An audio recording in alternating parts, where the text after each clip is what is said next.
Virtua Pro Football is a soccer game released and published by Sega for the PlayStation in 2006 and is part of a long lineage of Virtua sports games that seen great success for Sega during the early years of the 5th generation of consoles, more notably with the Sega Saturn and even in the arcades. While the Virtua series was popular, soccer games had definitely gone through an evolution during that time with the rise of the FIFA series and the ASS Pro games that would later go on to become the Pro Evolution Soccer games that would prove to be the two dominant forces in the soccer genre that pretty much nobody else could compare to. So it was impossible pretty much for any other soccer franchise or series or even developer to try and even compete with those two gaming mammoths. But regardless of the comparisons, the game did offer up a wide variety of elements and features with 12 different leagues, with over 250 teams to play as, with various different campaigns and modes, alongside the different stadiums with a career mode, one-on-one modes, and even a playbook mode that you can use to practice various strategies, techniques, tactics and set pieces to improve your overall skills as you played. And while the game does have some very noticeable features, especially with the graphics, it has some of the best graphics seen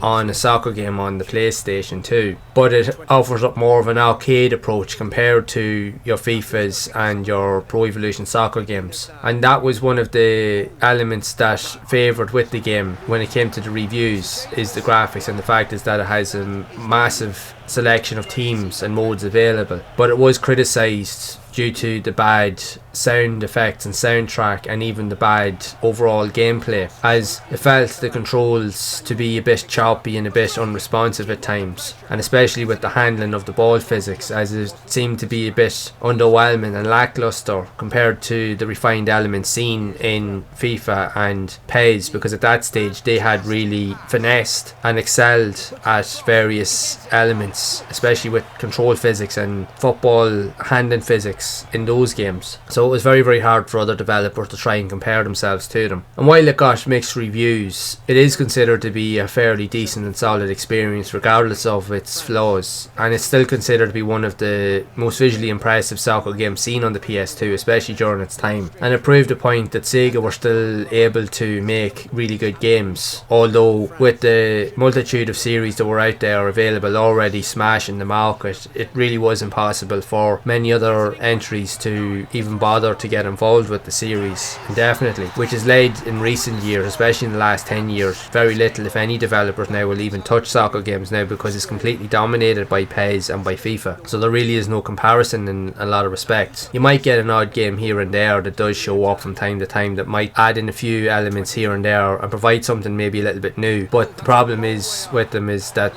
the likeliness of the game lasting or remaining popular is very slim, because people will always go back to what they know. But in general, Virtua Pro Soccer is a worthwhile and decent experience for football fans, although it has more arcade elements, but it does provide something a bit unique and different for its time. It still holds well in terms of the visuals even today, and it's just a general good game to play and something a wee bit different if you're looking for something a bit more fun and a bit easier to pick up and play. So I'd love to know your thoughts of Virtua Pro Football for the PlayStation 2 if you have played it back in the day, and if so, what do you think of it? Do you enjoy these type of quirky style soccer games, or do you prefer more of the more mainstream games such as FIFA or the PES series? I'd love to hear whatever thoughts you do have of these games, so be sure to share them down in the comments below. And if you have enjoyed this video, make sure to leave a like, subscribe to the channel and hit the bell to be updated with future videos. And if you would like to see more content about other types of soccer games also seen on the PS2, then check out the playlist here on the screen to see more of those games in action. And I will see you all in the next one. France fought well but still went down inside the 90.